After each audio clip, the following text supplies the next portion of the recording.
Welcome, fellow traders. So, as promised, this is what's going to be my Sunday night review of the previous week's trades and how the portfolio stands after last week.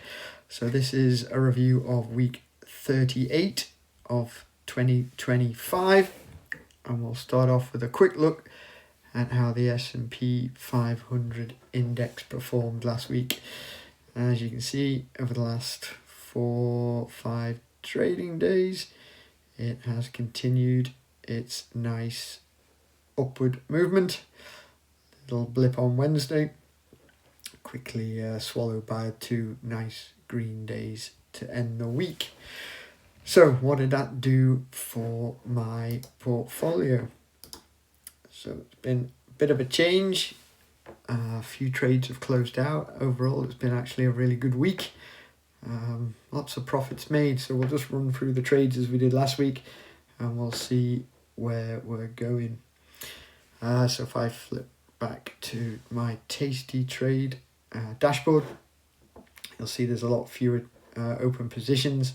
Several have closed out, and the rest we continue with. So it leaves me with a good proportion of cash in my portfolio to assign to next week's trades. So we'll get right into it. So we'll start with UPST. How's that done? So over last week, that continued to be above our strike price of 60. Those last 5 trading days have kind of been a nice increase. I've cancelled my take profit order on that one because we only have 5 days left to go. This one should close out this coming Friday. Hopefully that will expire worthless. If it looks like we're going to take a jump down in this coming week, we'll see how the week opens tomorrow, but I might look to take profit out of that one earlier. But at the moment, it's doing well. It's $7.89 above the strike price of 60. 60, as I suspected, has been tested a few times, but remains a solid level of support. So hopefully that one will close out for the full premium. Didn't get to close that out earlier, unfortunately, but hey, that's how it goes. Soxol remains my troubled trade, as I discussed in last week's review. Took a big jump this week, so it is now above my covered call strike prices. So you can see I've got 2 of them at the 30 level, and it's currently trading around the 33 level. Again, not worried about early assignment and these being called away yet. There's plenty of time value left on these covered calls. They're out to 16th of Jan. But as the price of Soxol rises, these cash secured puts down at the 16 level continue to lose value, which is profit for us, of course. So what I will probably look to do with this, if Soxol continues upwards, is move these cash secured puts up and use that to fund a further rise in these covered calls. We're not that far away from my cost basis, and of course if I let this go at my cost basis, it's been a lot of work for no profit. So ideally we'll continue to leapfrog these covered calls up, following the price of Soxol as far as we can, and hopefully get above the cost basis. PayPal's had a bit of an interesting week. Let's make these a bit more visible. So as I said in last week's review, this is one that we have the protective put at 70, cost basis 71.18, selling covered calls against the 100 shares we were assigned at 74 weekly, and making a nice weekly profit each time. I rolled this covered call. I had a covered call at 70 when I started last week. And you can see there on Wednesday we had a sharp rise, followed by another rise on Thursday that actually breached my 70 limit before coming back down again. So I did roll this on Wednesday, and I rolled it out a further week to this coming Friday, the 26th, and I rolled it up. So the covered calls are now at 72. I did this for tiny credit of 1 cent, but covered the fees in Tasty Trade anyway. And then PayPal promptly turned around and went back down on Friday. So that would have expired worthless, but I didn't want to take the chance of the stock price getting away from me. 70 on PayPal is proven to be some real solid resistance.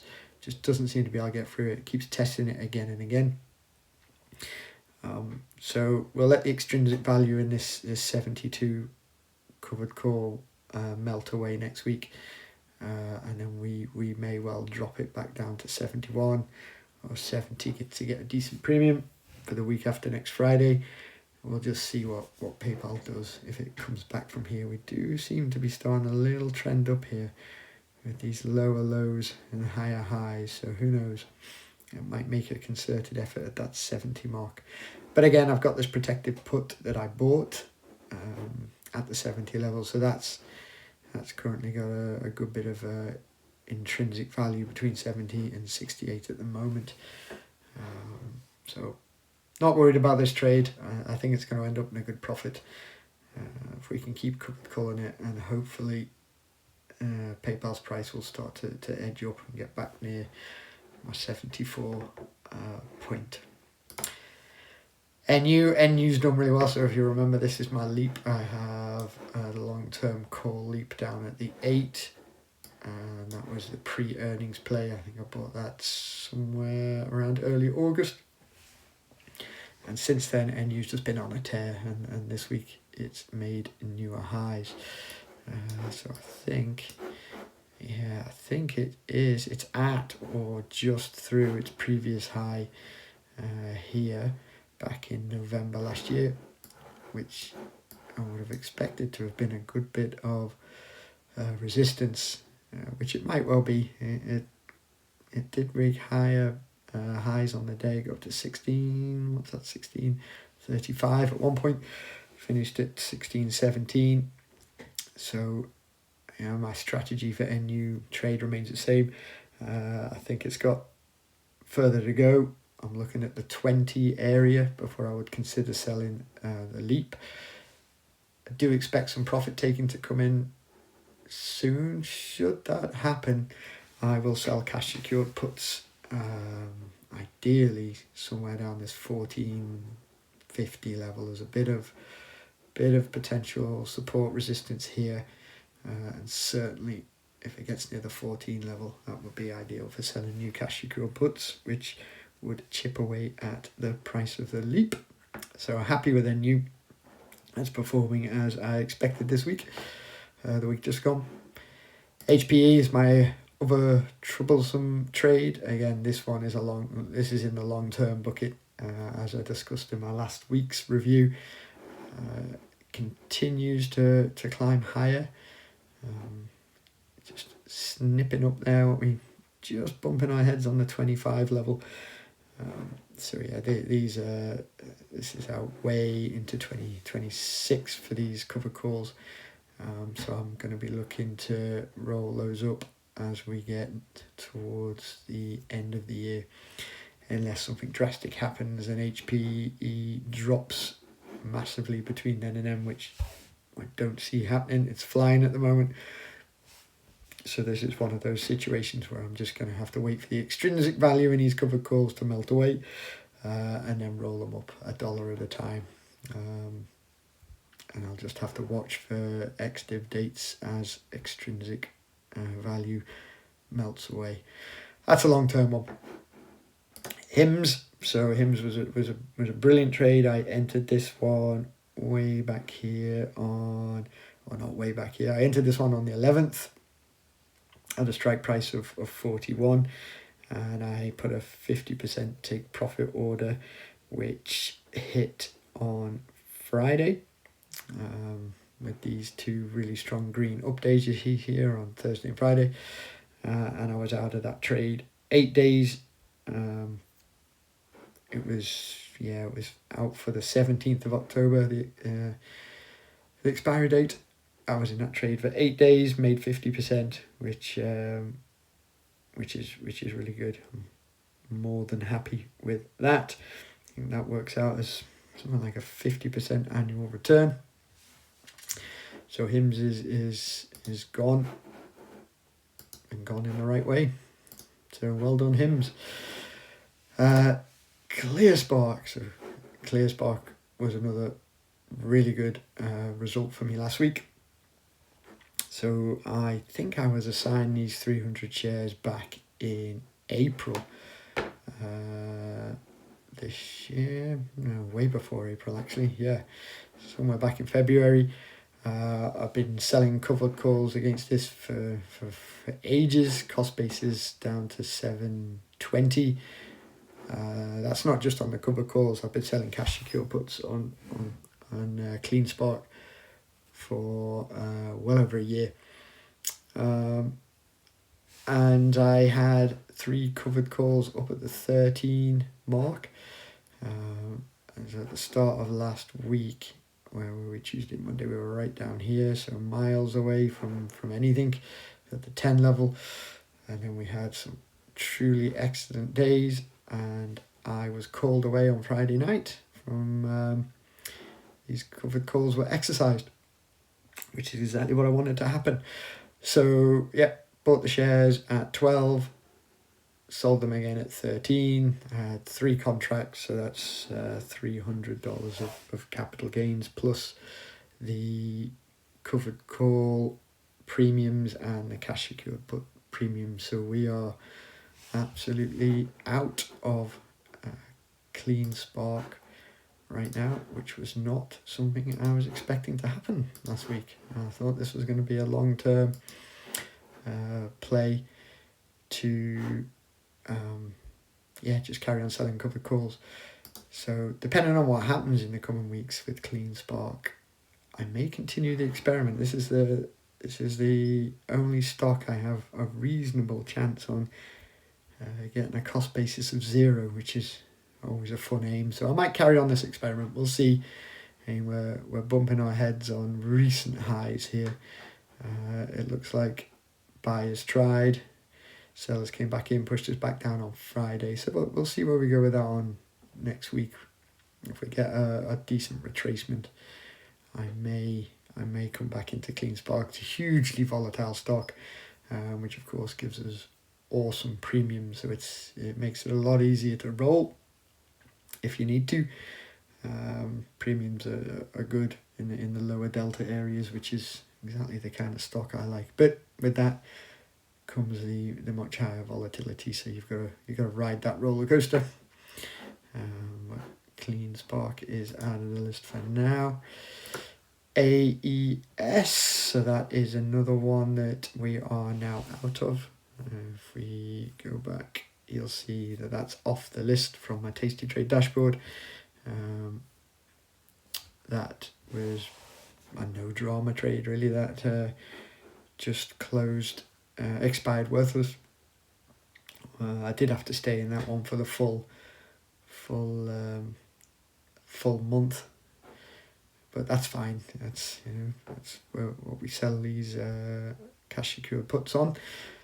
It did test my strike level of 1250 twice, but I sold this thinking that was a pretty robust area of support, which it proved to be. So yep, happy with that trade. Closed out for my full premium, and AES is off the books. Excellent.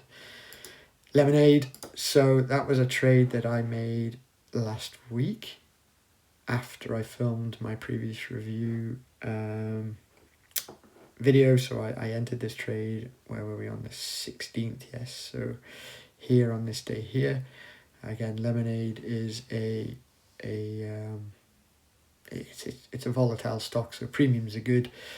So I went with my normal target. I wanted a 2% return on the premium, on the capital used for selling the cash secure put. And I could get that right the way down here at the 48 strike, which, as you can see, has previously been resistance. Was kind of resistance support here, was tested here and here. So I was pretty fine being, almost 10-ish dollars off my strike. I think it might have been an 18 delta when I sold it. So way out the money. And as it happened, I ended up in that trade for 3 days. As you can see here, we got a good jump on Friday, big jump. And I had a 50% take profit set on that, which triggered. So for a 3-day trade, I think that was something like 126% annualized return, something crazy. So that was an absolute brilliant trade for me last week. So in and off the books in 3 days. SoFi followed exactly the same. So SoFi was another trade I jumped into on Tuesday, late Tuesday. So I jumped into that on the 16th, which was around here on this red candle day. And again, was looking for the 2% on capital employed, and I could get that way down here at 23, and that was a 13 delta trade from memory. Which was just crazy. So SoFi had a huge intrinsic volatility, which we took advantage of. Nice juicy premiums. And as I do with all my trades, I set the 50% take profit order, and that kicked in 3 days later with these two lovely green candles here. And I was out of that trade in like I say, 3 days. When you work that out, that's something like 130% return annualized for a 3-day trade. So SoFi is in and off the books in 3 days. So yeah, brilliant week. What have we got open? The other trade I took was Celsius Holdings, which you can see there, that's been open for 5 days now, 26 days left to run. And if we just have a look at Celsius, I'll talk you through why I made that trade. So I entered that on the 16th as well, Tuesday. So it was a red candle. Not one I've traded a lot, Celsius Holdings. It's not one I know well, but it has been on a good upward trend now for some time. Fantastic earnings, which gave us a huge jump. It's been coming down off this earnings high. What you sometimes see in these situations is that it will fill the earnings gap and drop back down to where it was, either the high before earnings, and just fill that gap and carry on as if earnings hadn't happened. I've seen that before. So I was looking for a strike level if I was going to take this trade at a good round number. So there's 50. It's below the jump of the earnings. So if it does come down and touch those that earnings gap, it might prove to be support. Again, as when I took the trade, where we go back to the Tuesday 16th, we had just touched the 50-day moving average and retreated from it. So if you follow the 50-day, Celsius Holding does seem to trade along its 50-day quite well, correlates well to it. Seems to touch its 50-day, bounce off, touch, bounce off, touch. Okay, that one doesn't really count because it's earnings, but bounced off, retraced to the 50, and we had a bounce off. So I was pretty confident that the 50 would hold, and that was tested again on Friday, and it has held, although it is in this little channel now between the 20-day and the 50-day moving averages, which is a downward moving trend. So we'll see what happens next week. but we're still way away from this the strike of 50. And again, I got the 2% for that, and that was I'm pretty sure that was something like a 16, 17 delta trade. So I'm happy with that as it is at the moment, and that still has its 50% take profit on, because we've still got a lot of time for that to run out to the 17th of October. Yeah, so that's where we are with the portfolio for last week. Really, really good week. I'd take more of those weeks. Some good profits taken. For next week, I will review a few of my usual tickers on Tuesday. I tend to make my trades on Tuesdays once the craziness of the weekend and the Monday markets is out of the way. I'll do my trades on the Tuesday and go from there. So that's where we are at the moment. Here's to another green week, and stay healthy, stay profitable. I will see you all in a week.